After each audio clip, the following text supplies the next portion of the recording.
Are you serious? Are you serious? What? Yes, Russia is sending 3 new divisions to counter the NATO buildup in Eastern Europe. Matter of fact, Russia, Stephen Ben-Danoon broke this story, and I'll put his link of his video below. But Russia's is to deploy 2 new divisions in the west and 1 in the south to counterbalance NATO's increased military presence near the Russian borders, according to Defense Minister Sergei Shoigu.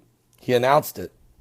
The Defense Ministry is taking a number of measures to respond to the NATO military buildup at the Russian border. Now, Secretary Shoigu said on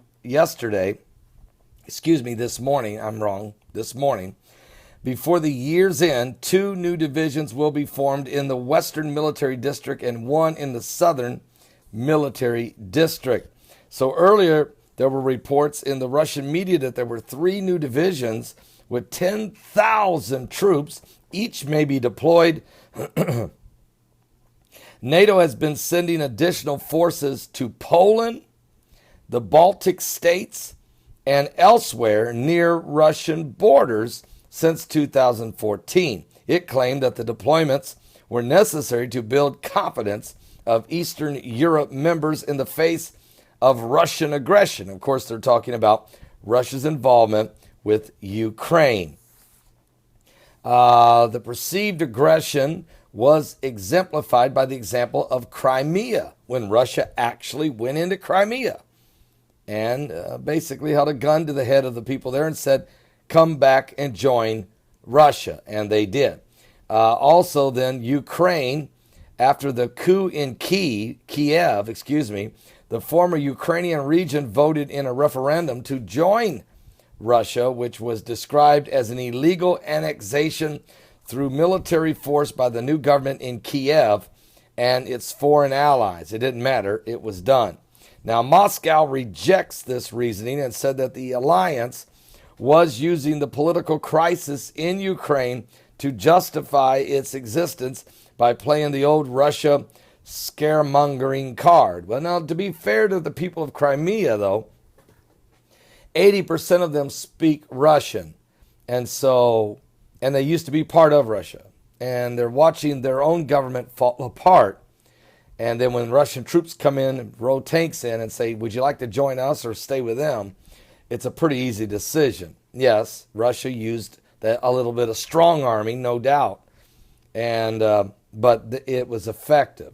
They're trying the same tactic in eastern Ukraine for 2 years, but has not been able to pull it off due to the fact that there's a different percentage of Ukrainians who do not want to be under Russian rule. They remember the days of communism. So, having said that, the Baltic states are nervous. Poland, of course, has to be nervous. They haven't forgot World War II. They have not forgot World War II, and so they don't trust Russia. So NATO is put troops along the Russian border there in the Baltic states and Poland. But Russia now is sending 10,000 troops.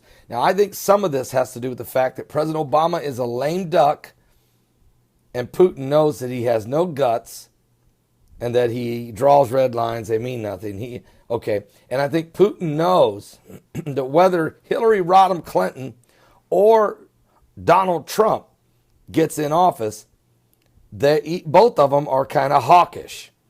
And he really fears Trump. And not that he fears him as much as he respects him and realizes that if Trump says this is the way it is, then he don't back down. He never backs down. So having said that, I think Putin's going to go ahead and get some of his maneuvering done now so that it's in place when the next president, the 45th president of the United States, takes office, whether that is Hillary Rodham Clinton or Donald J. Trump. Well, I'll be back with more current world events and how they relate to Bible prophecy.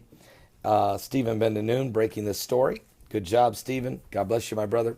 And shalom, shalom. I will see you folks in a little bit. Give your life to Jesus Christ. It's getting crazy. It's getting crazy. Are you serious? It is getting crazy. Jesus is coming soon.